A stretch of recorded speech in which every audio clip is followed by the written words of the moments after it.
नमस्कार बंधुरा पूजार साथे बांगालियानार एकटी एपिसोडे सबाइके स्वागत जानाई।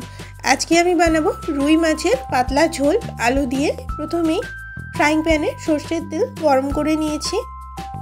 तेल गरम हये गेले एके एके नुन हलुद और सर्षेर तेल माखिए रखा माछगुलो आमी दिए दिलाम।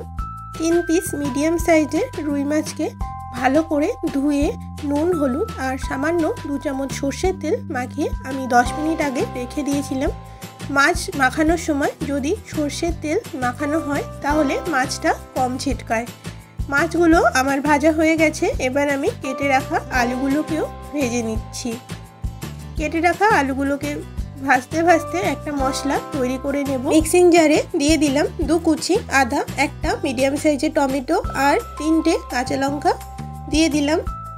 एकटू जल आपनारा चाइले 1 चामच जिरेও एखाने दिते पारेन। एक मिहि पेस्ट तैरी करे निलाम। आलुगुलो आमार भाजा हये गेछे। आमी आलुगुलो तुले निलाम। ओई एकई तेले दिए दिलाम 1 चामच कालो जिरे, 2টো शुकनो लंका फोड़न और एक तेजपाता। शुकनो लंकाटा आमी एभाবে भेंगे दिচ্ছি যাতে লঙ্কার ফ্লেভারটা তেলের সাথে ভালো করে মিশে যায়।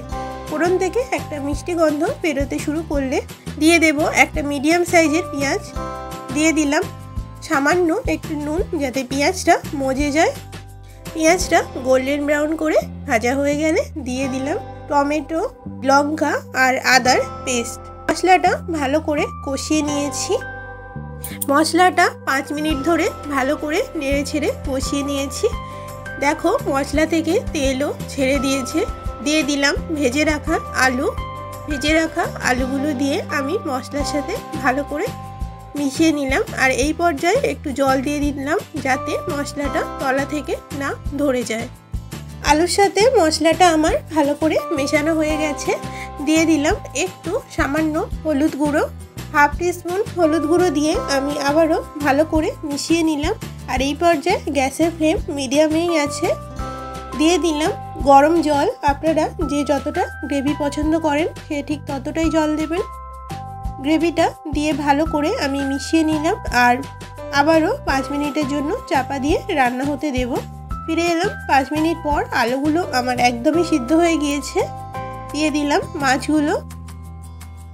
ভেজে রাখা মাছগুলো দেবার পর আমি আবারও 5 মিনিট চাপা দিয়ে রান্না হতে দিয়েছিলাম। ফিরে এলাম 5 মিনিট পর। মাছের ঝোল আমাদের একদমই তৈরি। উপর থেকে দিয়ে দিলাম সামান্য ধনিয়া পাতা। ধনিয়া পাতা দেবার পর আমি 1 মিনিট রেস্টিং টাইমে রেখে দেব অথবা সঙ্গে সঙ্গেই সার্ভ করে নিতে পারেন। রেসিপিটি কেমন হয়েছে অবশ্যই জানাবেন। ভালো লাগলে বাড়িতে অবশ্যই ট্রাই করে দেখবেন। ভালো থাকবেন, সুস্থ থাকবেন। ধন্যবাদ।